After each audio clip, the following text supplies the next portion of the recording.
Captain Jake Morrison was drinking his morning coffee when the alarm went off. He nearly dropped his cup as red lights flashed all over the bridge of the UES Liberty. His ship was on routine patrol near the edge of the solar system when something impossible happened. "Captain, we have contact," said Lieutenant Dan Collins from the communication station. His voice was shaking. "It's not from Earth." Jake set down his coffee and walked over to look at the screen. What he saw made his blood run cold. A massive ship was approaching from deep space. It was bigger than anything humans had ever built. The ship was dark metal with strange lights running along its surface. "Sir, they're sending us a message," Dan said. "Put it on screen," Jake ordered. The main display flickered and showed a creature unlike anything Jake had ever seen. It looked like a tall, thin human but with blue skin and 4 arms. Its eyes were completely black. When it spoke, its voice was cold and mechanical. "I am Ambassador Veltar of the Zephyrian Empire. I speak for the Galactic Council. You will listen." Jake felt his heart pounding. This was first contact with alien life. Every human had dreamed of this moment, but not like this. The alien's tone was not friendly. "Your species has achieved faster than light travel," Veltar continued. "This means you are ready to join the galactic community. For over 10,000 years, the Council has maintained peace across 300 star systems. All species contribute to this peace through tribute." More alien faces appeared on the screen. One looked like a giant insect with multiple eyes. Another appeared to be made of living crystal. They all stared at Jake with the same cold expression. "Earth will provide 70% of all resources," Veltar announced. "This includes metals, food, and energy. You will also provide 20 million humans to work on Council worlds. This is not a request. This is an order." Jake found his voice. "I'm just a ship captain. I can't make decisions for all of humanity." "Then contact those who can," said the insect creature. Its voice sounded like clicking metal. "I am Hive Queen Zaketh. You have 1 galactic cycle to comply. That is approximately 6 of your months." The crystal being spoke next. "I am Prime. Resonance. If you refuse, we will destroy your world completely.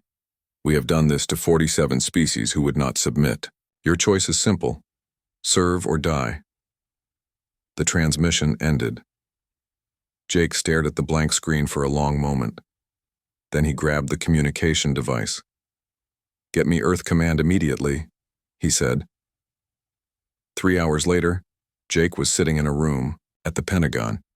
President Amanda Walsh was there along with military leaders from around the world. Everyone looked worried. "Tell us exactly what they said," President Walsh requested. Jake repeated the alien message word for word. The room was silent when he finished. General Paul Rodriguez spoke first. "We need to know what we're dealing with. How big is their fleet?" "I saw at least 20 ships," Jake replied. "The smallest one was bigger than our largest battleship.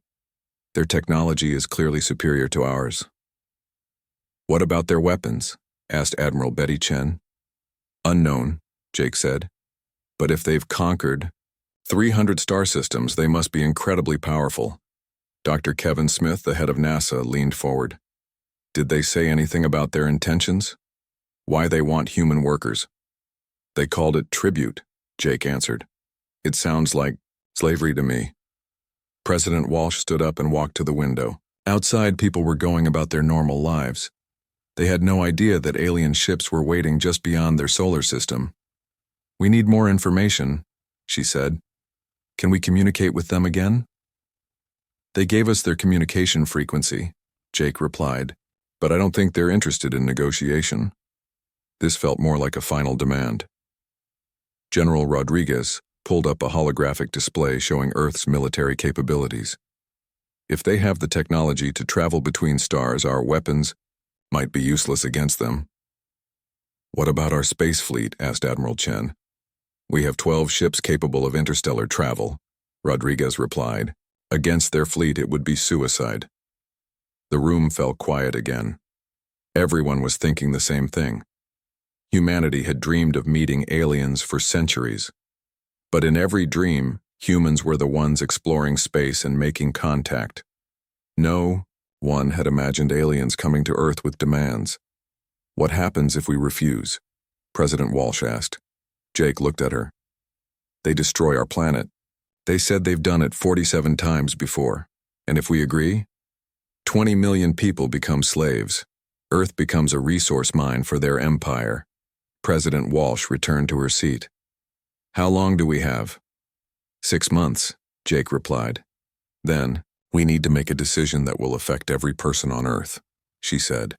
"We need to decide if we're willing to fight for our freedom, even if it means we might lose everything." General Rodriguez looked at the military data again. "Our chances of winning a war against them are practically zero. But our chances of staying free if we surrender are also zero," Admiral Chen pointed out. The meeting continued for hours. They discussed every option they could think of. Some suggested trying to negotiate better terms. Others wanted to prepare for war. A few thought they should accept the aliens' demands to save as many lives as possible. Finally, President Walsh made her decision. "We'll respond to their message in 6 months. Until then, we prepare for every possibility. We don't know what we're capable of until we try." As Jake left the Pentagon, he looked up at the sky. Somewhere out there, alien ships were waiting for humanity's answer. He wondered if humans would choose to fight for their freedom or accept slavery to survive. One thing was certain. In 6 months, humanity would give the galaxy an answer they would never forget. 3 weeks after the alien contact, Dr. Helen Brooks walked through the deepest levels of a secret military base in Colorado. The elevator took her down 15 floors underground. Most people didn't know this place existed. Even fewer knew what they were building here.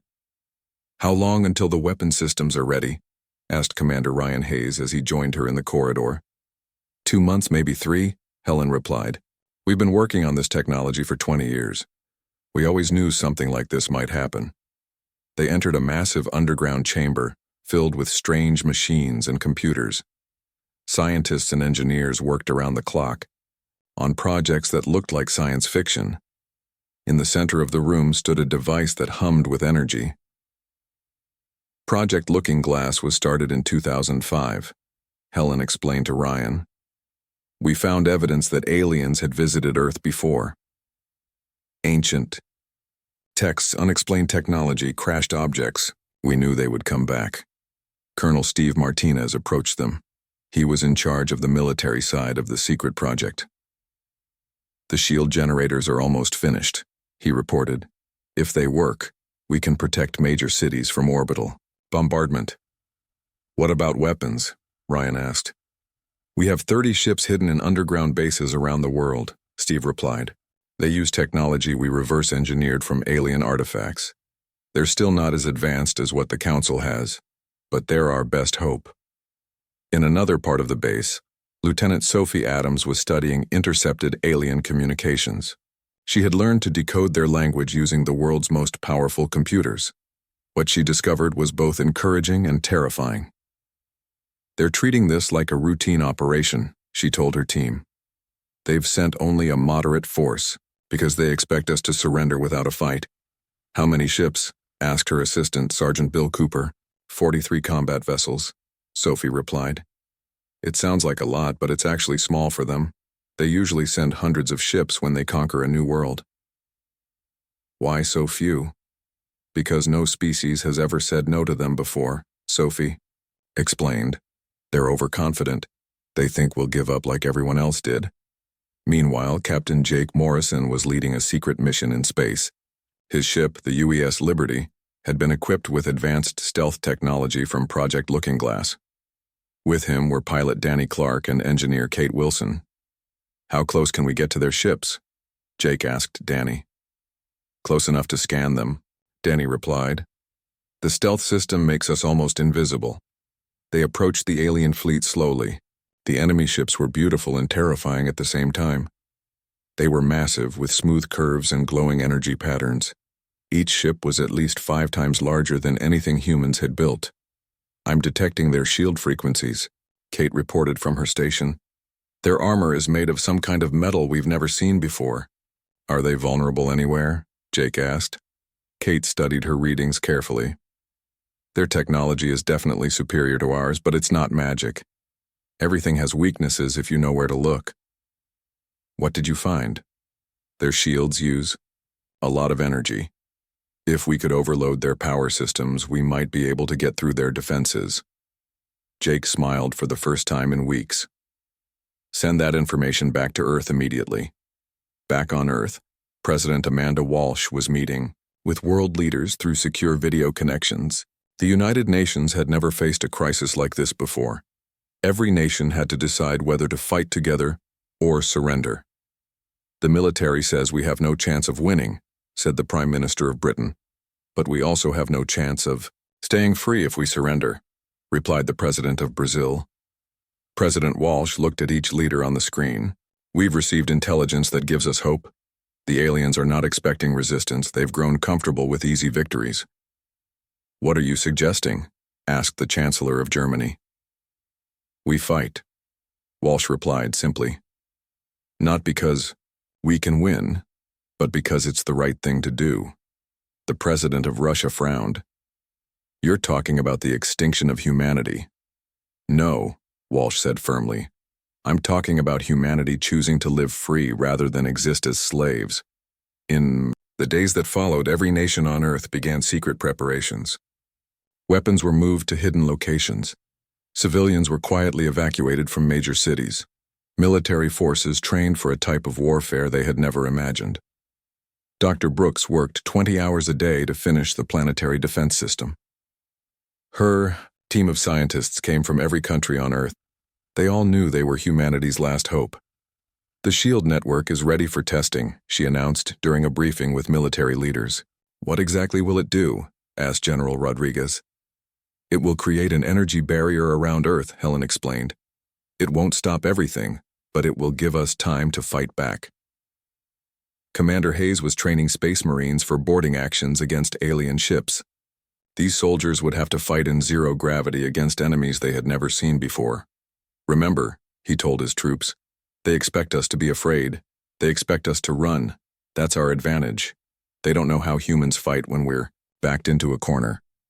1 month before the deadline, all the preparations were complete. Hidden bases around the world were ready. Secret weapons were charged and waiting. The planetary shield network was online but not yet activated. President Walsh called Jake Morrison to a final meeting. Are we ready? She asked. Jake looked out the window at the peaceful city below. In a few weeks, everything would change forever. As ready as we can be, he replied. The question is, are we really going to do this? President Walsh smiled grimly. Captain, humanity has never backed down from a fight we believed in. We're not starting now. The countdown to humanity's answer had begun. The day had finally arrived. 6 months after first contact, President Amanda Walsh stood in front of cameras that would broadcast to the entire world. Behind her sat representatives from every nation on Earth. Above them, alien ships waited, in orbit for humanity's answer. Walsh looked directly into the camera. Billions of people watched from their homes, waiting to learn their fate. The alien fleet monitored every communication channel, expecting to hear words of surrender. 6 months ago, we received a demand from the Galactic Council. Walsh began. They want 70% of our resources and 20 million of our people. They have given us a choice: submit or be destroyed. She paused and took a deep breath. In the alien flagship, Ambassador Veltar leaned forward to hear humanity's submission. Our answer is simple, Walsh continued. No. The word echoed around the world and across space. On the alien ships, creatures from dozens of different worlds stared at their communication screens in shock. In 10,000 years of galactic conquest, no species had ever refused the Council's demands. Veltar spoke into his communication device with disbelief. Did they say what I think they said? His aide, a reptilian creature named Sector, checked the translation computers. Yes, Ambassador. They said no, just one word. No. That's impossible, said Hive Queen Zakth from her ship. They must not understand. No species chooses extinction over service. Prime Resonance's crystalline form flickered with confused energy patterns. Perhaps their translation systems are broken. They cannot mean to refuse us. Back on Earth, President Walsh continued, speaking, "We choose freedom over safety. We choose dignity over survival. We will not trade our children's future for a few more years of life." The alien commanders quickly contacted Earth again. Veltar appeared on screens around the world, his forearms gesturing angrily. "You do not understand," he said. "We offer you life. We offer you a place in the galactic community. All we ask is reasonable tribute." Walsh looked at the alien without fear. "You offer us slavery. You demand our people and our resources. That is not tribute. That is conquest. You will all die." Zack clicked from her ship. "We have weapons that can crack your planet in half." "Then do it," Walsh replied calmly. "But know this, humanity dies free." The transmission ended. For the first time in their history, the Galactic Council faced open defiance. They had expected tears and begging. Instead, they got a single word that changed everything. Admiral Thexmore commanded the Council's attack fleet. He was a massive creature with 6 legs and armor-like skin. He had conquered 40 systems for the Council and had never failed. "Begin orbital bombardment," he ordered. "Destroy their major cities. They will surrender when they see our power." Energy. Beams lanced down from the alien ships toward Earth's surface. The first target was New York City. Millions of people looked up as death fell from the sky. But something unexpected happened. The energy beams struck an invisible barrier high above the city. The attacks spread across a dome of crackling energy that covered the entire metropolitan area. "What is that?" Thexmore demanded. His weapons officer, a slug-like creature, checked his instruments. "Some kind of planetary defense system, Admiral. Our sensors didn't detect it before." Dr. Helen Brooks watched from her command center as the SHIELD network activated around the globe. 20 years of secret work had paid off. Major cities around the world were now protected by energy barriers. "Shields are holding at 90%, reported her assistant. "Power consumption is within acceptable limits." Above them, the alien bombardment continued.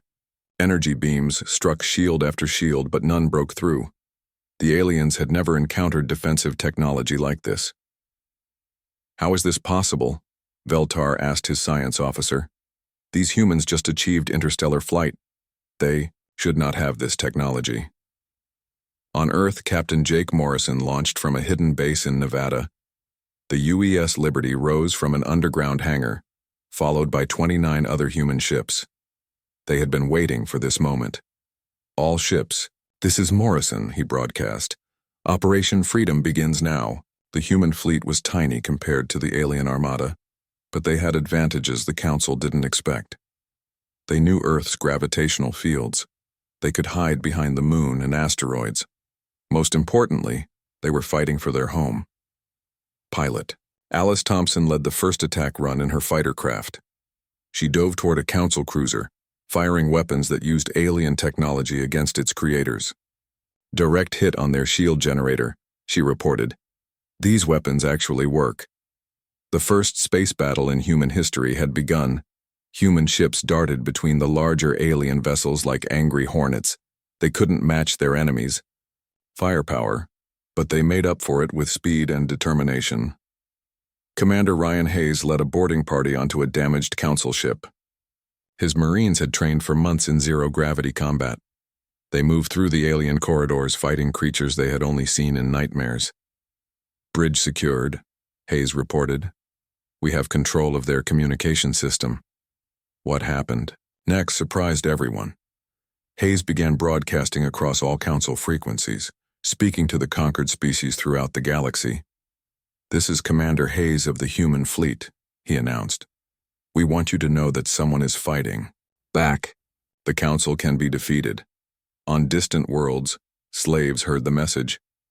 Conquered peoples looked up at their oppressors with new hope. For the first time in centuries, someone was showing them that resistance was possible. The battle raged for hours. Human ships were destroyed, but they took alien vessels with them. Every human pilot and Marine fought with desperate courage, knowing that surrender meant slavery for their entire species. As news of the battle spread across the galaxy, something unprecedented began to happen. On mining worlds and factory planets, workers started to whisper.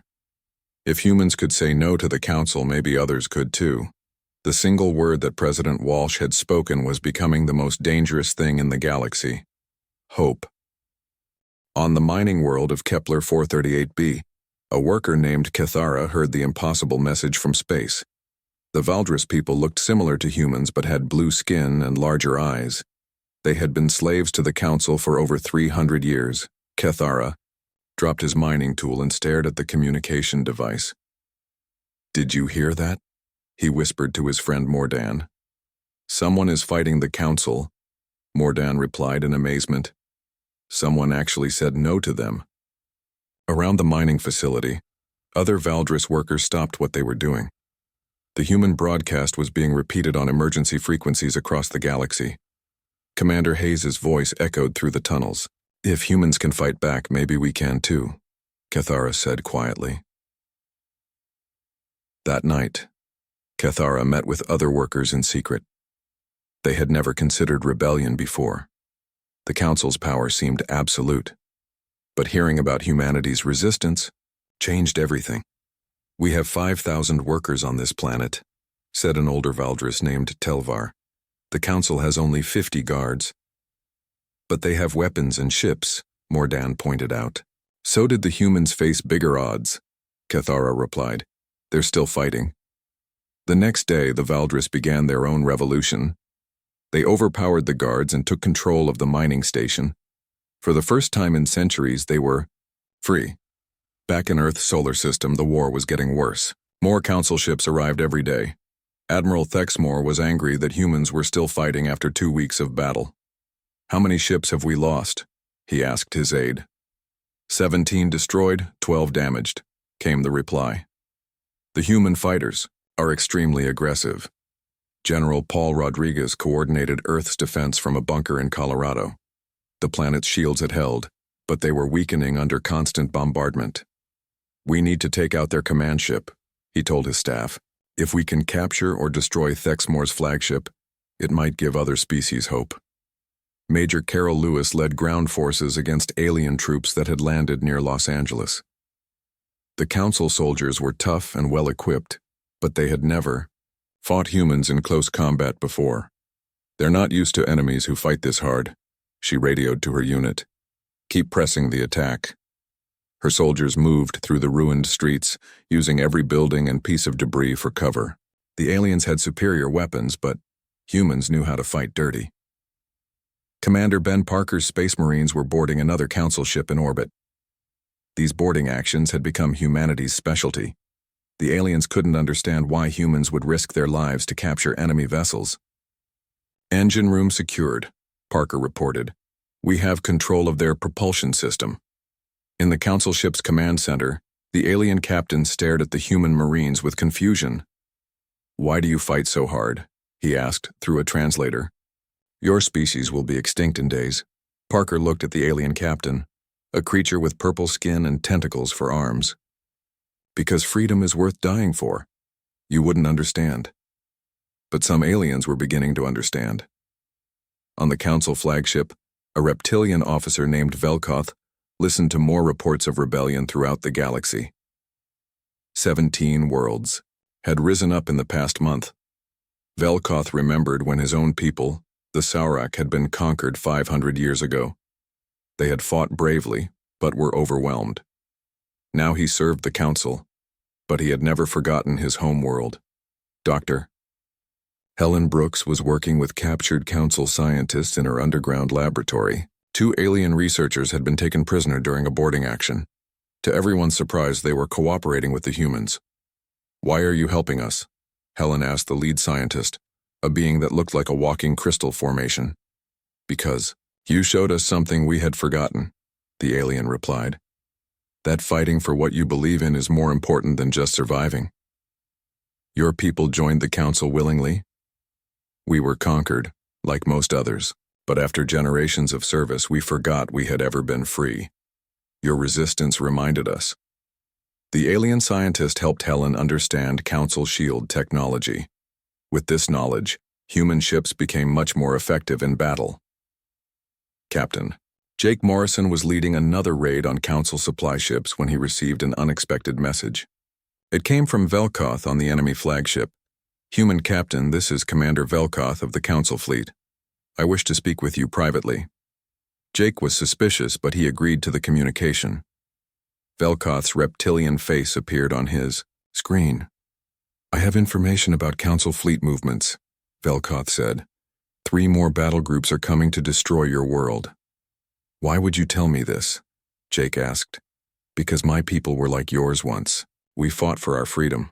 I want to remember what that felt like." Velkoth began secretly feeding intelligence to the human forces.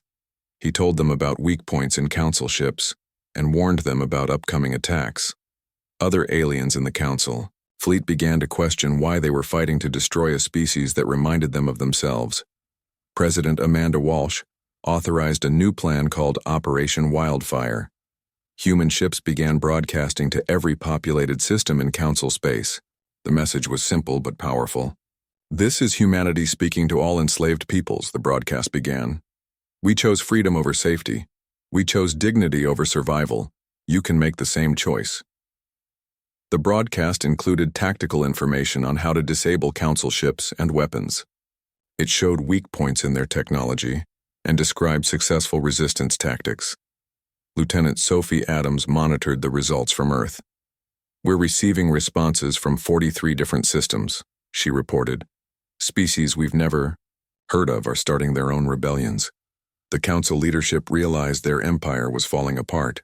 What had started as a simple collection mission had become a galaxy-wide revolution.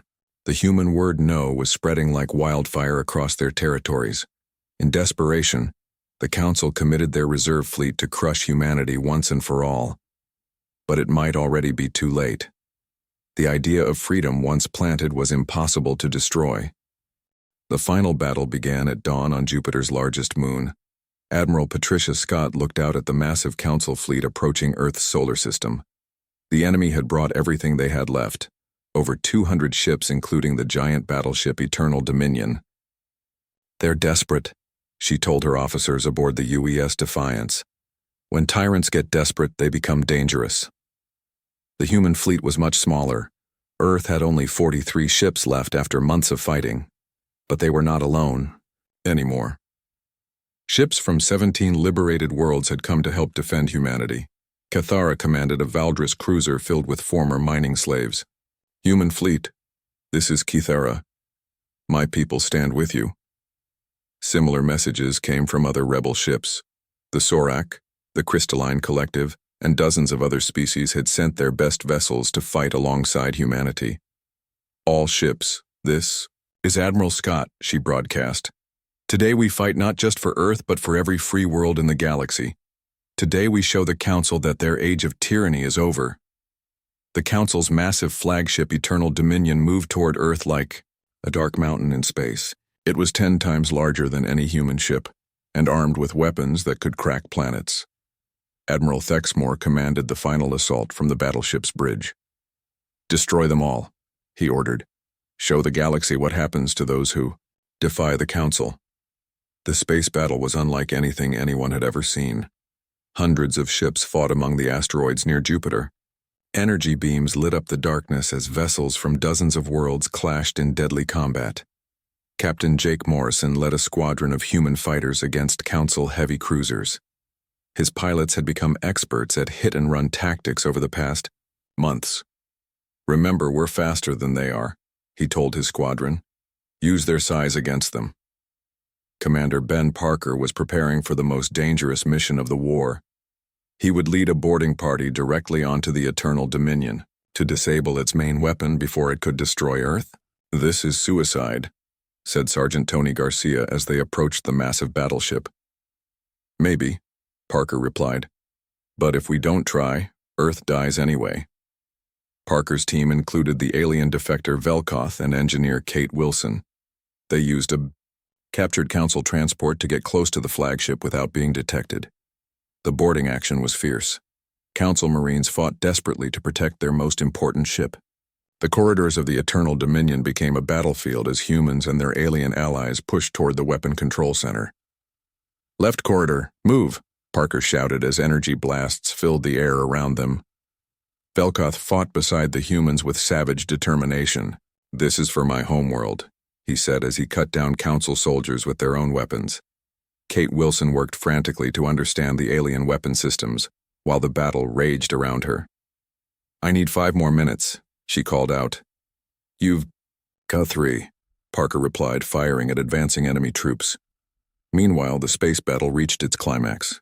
The Eternal Dominion's main weapon was charging up to fire at Earth. If it succeeded, humanity's homeworld would be destroyed in seconds. Admiral Scott made a desperate decision. "All ships, ram the flagship. We have to stop that weapon." Ships from a dozen different worlds turned toward the massive battleship. They knew it meant certain death, but they also knew it was the only way to save Earth. Just as the first ships began their final attack runs, Kate Wilson's voice came over the communication system. "Weapon systems disabled. The main gun is offline." The flagship's devastating weapon powered down just seconds before it could fire. Parker's suicide mission had succeeded. With their ultimate weapon disabled, the Council fleet began to fall apart. Many of their ships had been crewed by conquered species who no longer wanted to fight for their oppressors. Council ships began surrendering or switching sides. The revolution that had started with humanity's single word, "no," was now complete. The Hydra battle ended when Admiral Thexmore's own officers arrested him. The massive alien looked confused as his subordinates placed him in chains. "Why?" he asked them. "We have always been loyal to the Council." "The Council is finished," replied his former aide. "The age of conquest is over." In the aftermath of the battle, representatives from hundreds of worlds gathered on a space station near Earth. The old Galactic Council was dissolved, replaced by something new, the Free Worlds Alliance. President Amanda Walsh addressed the gathering. "We did not fight to become conquerors," she said. "We fought so that every species could choose its own path." Captain Jake Morrison, now promoted to admiral, oversaw the establishment of the new alliance. Ships from Earth worked alongside vessels from liberated worlds to maintain peace without oppression. Dr. Helen Brooks opened her research to scientists from across the galaxy. The technology that had saved Earth would now be shared freely with all worlds that wanted to defend themselves. On the former mining world of Kepler 438b, Kethara watched his children play in schools that had been built where slave barracks once stood. The Valdris were free to rebuild their civilization. Commander Velkoth returned to his homeworld for the first time in 500 years. The Saurak people welcomed him as a hero who had helped end their slavery. The galaxy was a different place. Now, some species chose independence. Others formed new alliances based on cooperation rather than conquest. Trade replaced tribute. Friendship replaced fear. In her final address to Earth and the galaxy, President Walsh reflected on what humanity had accomplished. "We learned that saying no to oppression is always an option. We learned that freedom is worth any price. Most importantly, we learned that courage can spread from one world to another until it changes everything." Years later, children from dozens of different species would learn about the day when humanity spoke a single word that freed the galaxy. They would learn that sometimes the most powerful weapon against tyranny is the simple refusal to accept. If the age of the Galactic Council was over, the age of freedom had begun.